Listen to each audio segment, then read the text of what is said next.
Chapter 9. All's well that ends well. Almost.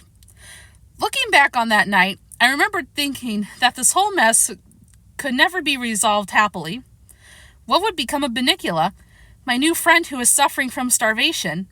And what of Chester, my old friend, who seemed to have flipped his lid, and if you'll pardon the expression, was in the doghouse with the Monroes?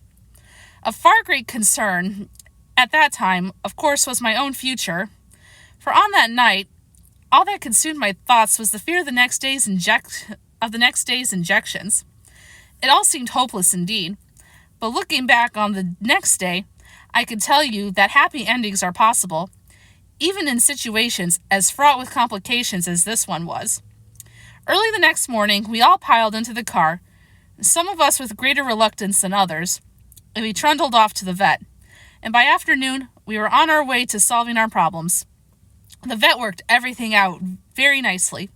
He discovered that Bunnicula was suffering from extreme hunger. I could have told him that. Rather than jar his fragile stomach with solid foods, the doctors decided he should be put on a liquid diet until he got better. So Bunnicula was immediately given some carrot juice, which he drank eagerly. After he finished, he looked over at me with a great grin on his face and winked. Chester was diagnosed as being emotionally overwrought. It was suggested that he start sessions with a cat psychiatrist to work out what the doctor called a case of sibling rivalry with Bunnicula. Sorry. I asked Chester later what a sibling was, but he wasn't speaking to me. So I looked it up. It's like a brother or sister, and sibling rivalry means you are competing with your brother or sister for attention. I wasn't sure this was Chester's problem, but it sure explained a lot about Toby and Pete. As for me, well, I came out the best.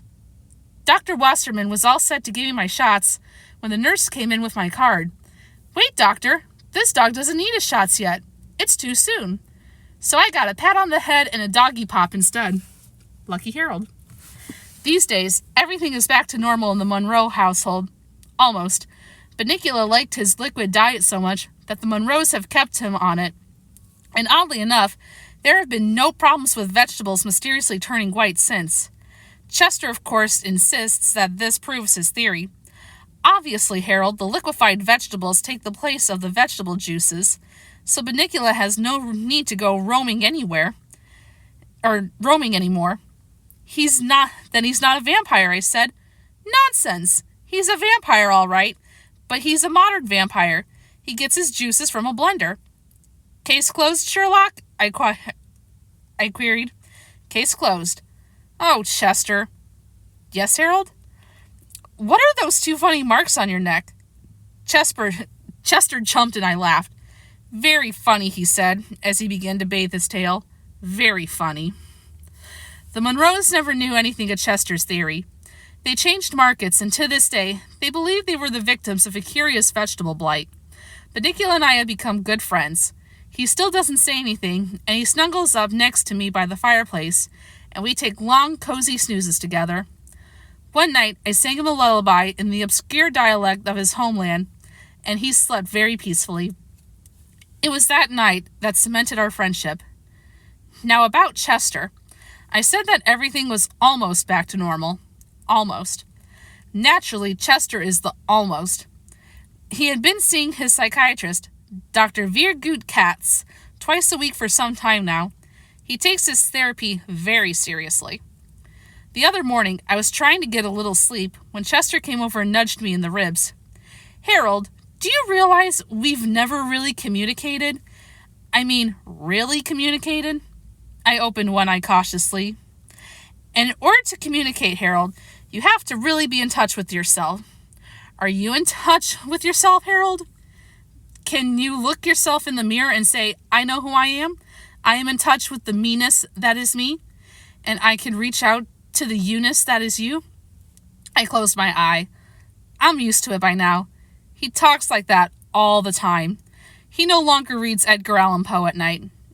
And once he concluded that he had been right about Bunnicula, there has been no more talk about vampires.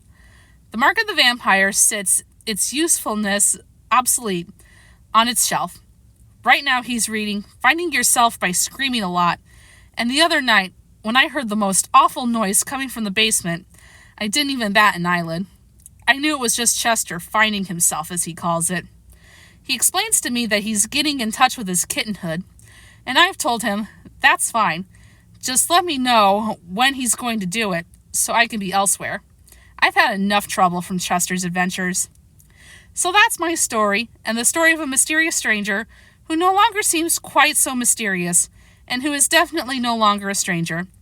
I've presented the facts as clearly as I could, and I leave it to you, dear reader, to draw your own conclusions. I must now bring this narrative to a close, since it is Friday night, Toby's night to stay up late and read, and I can hear the crinkling of cellophane. I can only hope it covers 2 chocolate cupcakes with cream filling. And that is the end of our book.